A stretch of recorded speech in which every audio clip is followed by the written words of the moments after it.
मागील 9 वर्षात मध्य रेल्वे मार्गावर 11,000हून अधिक प्रवाशांचा मृत्यू झाला. शिवाय वेळेवर लोकल न येत असल्यामुळे प्रवाशांना निश्चित स्थळी पोहोचणं अशक्य होत आहे. त्यामुळे या सगळ्यावरती प्रवाशांचं मत काय हे आपण या व्हिडिओच्या माध्यमातून जाणून घेऊया. नमस्कार, मी वैभव पाटील, माय महानगरमध्ये आपलं स्वागत.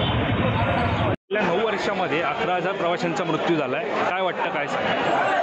ही गोष्ट बरोबर आहे तुमची.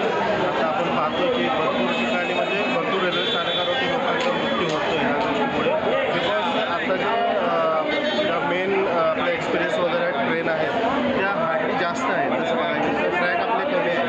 तर ह्या ठिकाणी मला असं वाटतं की ज्या आपल्या लोकल ट्रेन आहेत त्या जास्त वाढवाव्या, वेळेमध्ये बदल करावा आणि ज्या एक्सप्रेस आहेत त्या कमी कराव्या. तर लोकल वंदे भारत यांचा पण प्रमाण जास्त वाढलं.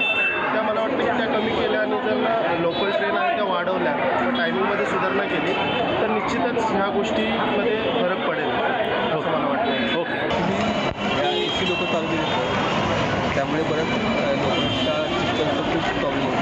लोकांना खूप गर्दी थांबलं, गर्दी एकदम जास्त होते. AC लोकांमुळे लोकांना करता येत नाही काय, त्यामुळे आणि त्या साध्या लोकल त्या खूप निघून चालल्या. लोकांना एकदम प्रॉब्लेम आहे सगळा करायचा, त्यामुळे खूप प्रॉब्लेम होतो. लोकल प्रवास सुरक्षित वाटतो का? असंच वाटतो लोकांना. आणि बरेच अपघात सुद्धा होतात. सुधारणा काय करायला पाहिजे रेल्वेने, काय सांगा? AC लोकल प्रॉब्लेम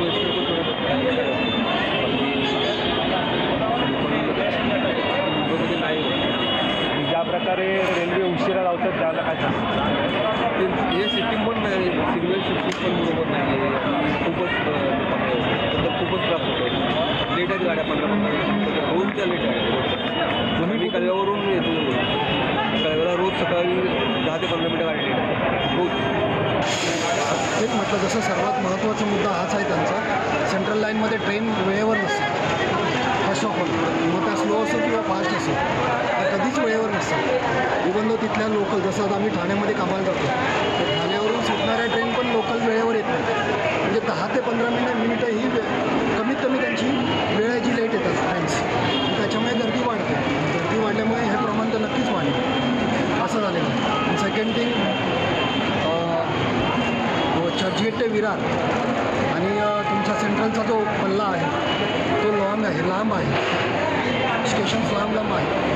एवढा सगळा पल्ला गाठताना लोकांची गर्दी तर नक्कीच वाढते. त्याच्यामुळे हा प्रॉब्लेम आहे. पण रेल्वेने काय केलं पाहिजे, काय वाटतं? फर्स्ट ऑफ ऑल तर टायमिंग मॅनेज केला पाहिजे.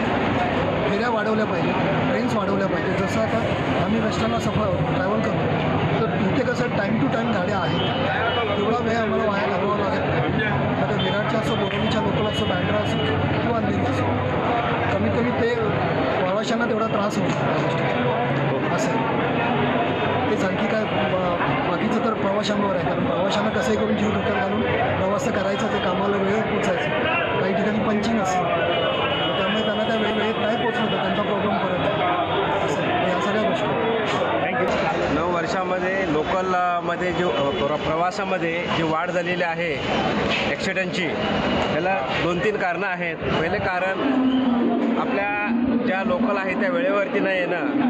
दुसरे कारण की जे पब्लिक आहे, जे प्रवासी जे आहेत ते ज्यावेळेस स्टेशनमध्ये जेव्हा ट्रेन येते त्यावेळेस त्यांना उतरून द्यावं सुरुवातीला, नंतर प्रवाशांना चढता यावं अशी जी काय पद्धत आहे ती नाही आहे प्रवासांमध्ये.